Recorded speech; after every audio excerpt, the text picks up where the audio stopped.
Dans cette vidéo, nous allons voir la signature électronique avec Profile, donc l'expérience utilisateur avec Intuit-Sign, et puis la transmission de documents au client. Il y a trois principaux vidéos pour comprendre le fonctionnement de la signature électronique avec Intuit-Sign. Tout d'abord, l'expérience utilisateur, qui est ce vidéo-ci. Ensuite, l'expérience client, et puis le tableau de bord. Cette vidéo va couvrir les exigences de licence, l'installation préliminaire pour Intuit-Sign, et puis la procédure pour transmettre un document au client. OK, voyons les exigences de licence. Une licence Intuit-Sign est nécessaire et requiert un achat séparé. Une licence T1, T2, T3 ou encore une suite fiscale, Québec ou fédérale est requise. Vous devez également ouvrir une session à votre compte Intuit si vous ne l'avez pas déjà fait. Alors voyons maintenant comment ça fonctionne dans Profile.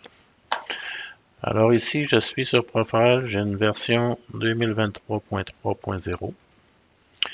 Je vais aller à gérer mes licences. Et là, voyez-vous ici, j'ai une licence 2023 suite fédérale. Et puis, j'ai une licence e-signature 2023 aussi. Si j'en avais pas, je pourrais soit ici ajouter une licence. Mais avant, il faut que je l'achète, donc j'irai sur acheter une licence. Donc, ça nous amène à la page web, le site web d'Intuit. Puis ici, on ne le voit pas à l'écran, mais éventuellement, le site va être corrigé pour voir la licence pour la signature électronique qui va apparaître ici. Donc, on va simplement cliquer dessus et on va l'acheter comme n'importe quelle autre licence. Donc, la procédure est exactement la même. Je retourne ici. Une fois que j'ai acheté ma licence, je clique sur ajouter une licence et je vais taper mon numéro de licence ici. Les numéros, c'est des caractères alphanumériques, la même chose que les licences ordinaires. Et puis une fois que j'ai entré ma licence, je clique sur activer et puis fermer. Et puis ma licence va apparaître ici dans la liste de licences. Une autre façon d'acheter la licence, ici je suis déjà connecté, mais je vais fermer ma session. Si je vais sur fichier signature électronique, ici ça me dit connecter, donc je vais cliquer sur connecter.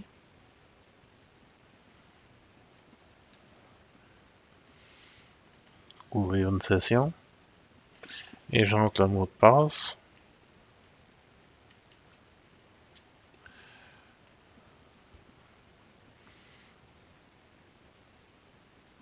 Ensuite, je connecte l'entreprise.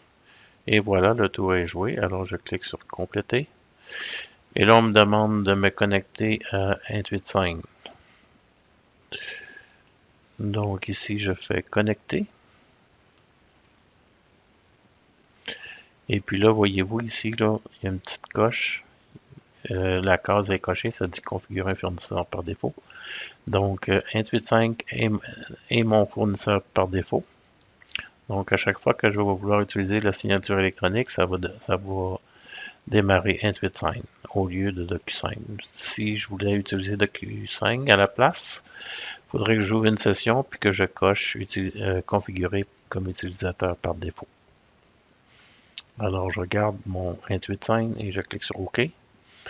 Et puis maintenant, quand je fais fichier signature électronique, obtenir la signature électronique, là, évidemment, j'ai aucune déclaration, donc on me demande d'ouvrir une déclaration.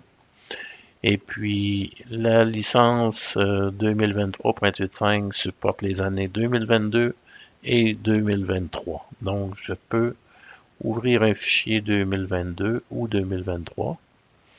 Donc là, ici, j'ai un fichier 2022. Je vais l'ouvrir. Et puis, je suis prêt à utiliser Intuit-Sign ici, voyez-vous. Signature électronique, obtenir la signature. Puis là, il va m'afficher la liste de formulaires si je clique dessus.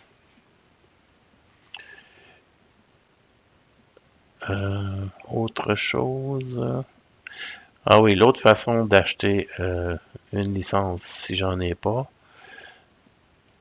c'est de cliquer sur Fichier, signature électronique. Ici, quand j'avais connecté, là, si je n'avais pas eu de licence, il m'aurait offert le menu pour acheter une licence. Donc, j'ai simplement qu'à cliquer sur Acheter une licence, puis ça m'amène au site web de la même façon qu'on a vu là quand je l'ai fait à partir du menu Gérer mes licences.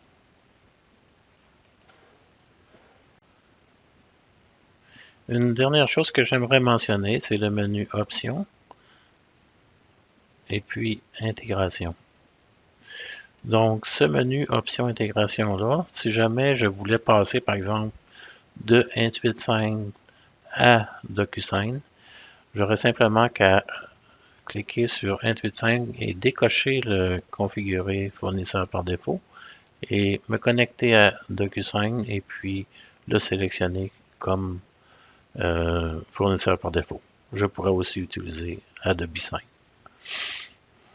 Alors, tout se fait ici à partir de ce menu-là.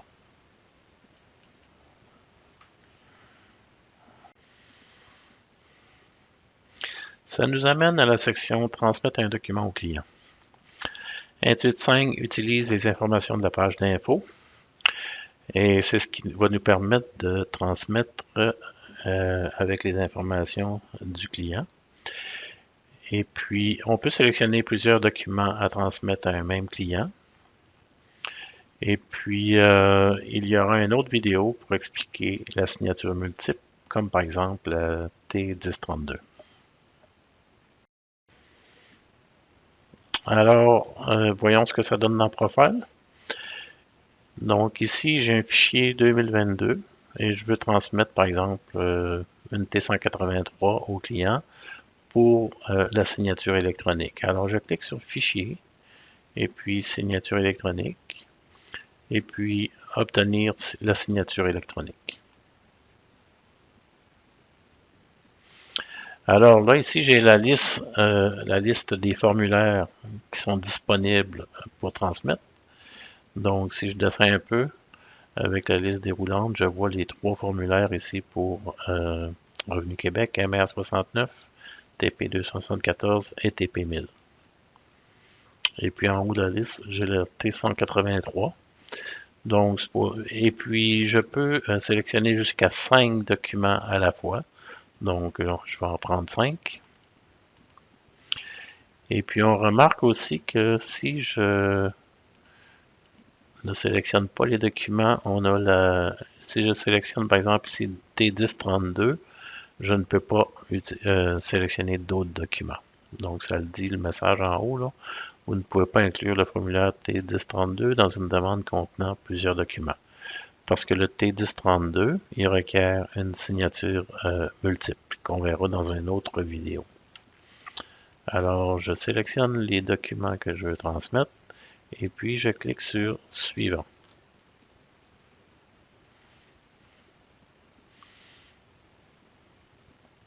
Alors, les documents sont... on voit ici la liste des documents à transmettre et à partir de ce menu-là, je peux soit afficher les documents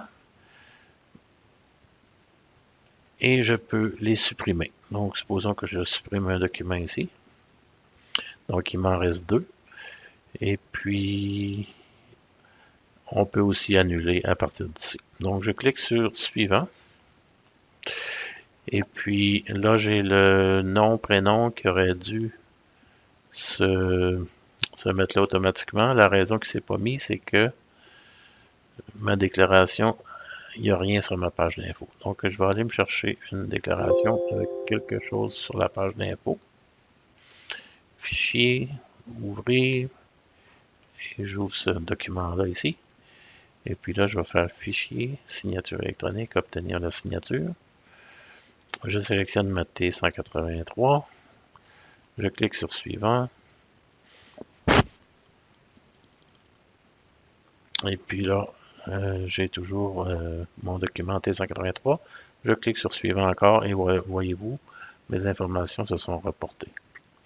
Maintenant, si je devais, par exemple, aller changer le numéro de téléphone, ici, je pourrais aller changer mon numéro de téléphone comme ça. Mais évidemment, il ne va pas aller se changer sur la déclaration si je change à partir d'ici.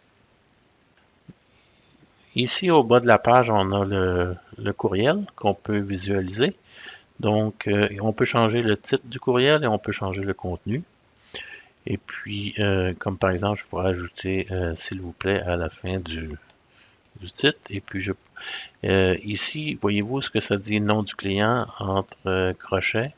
Il faut le laisser là parce que c'est comme ça que le logiciel va aller chercher le nom du client à partir de la déclaration. Donc, une fois que je suis satisfait de l'adresse, puis autre chose que je dois mentionner, c'est que l'adresse doit correspondre à ce que le fournisseur a dans sa base de données.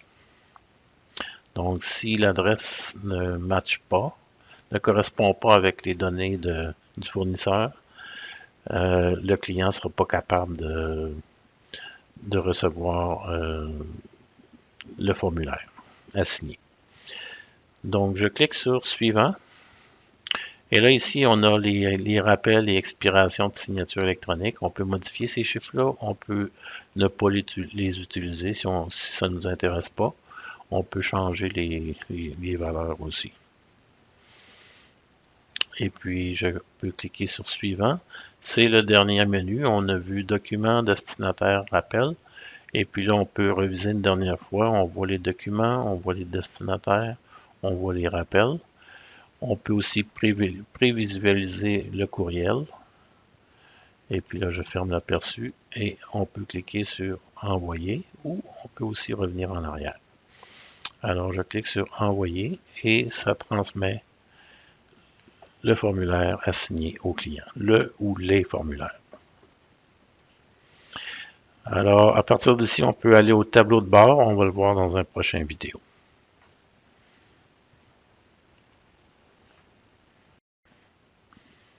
Alors, ça complète l'expérience utilisateur. On a vu les installations préliminaires pour installer, pour utiliser Intuit-Sign et transmettre un document au client. Maintenant, il y a deux autres vidéos qui sont importantes pour comprendre l'expérience totale. Il y a l'expérience client. Donc, on va voir dans cette vidéo-là comment le client reçoit le formulaire et le retourne à son comptable. Et il y a une autre vidéo sur le tableau de bord.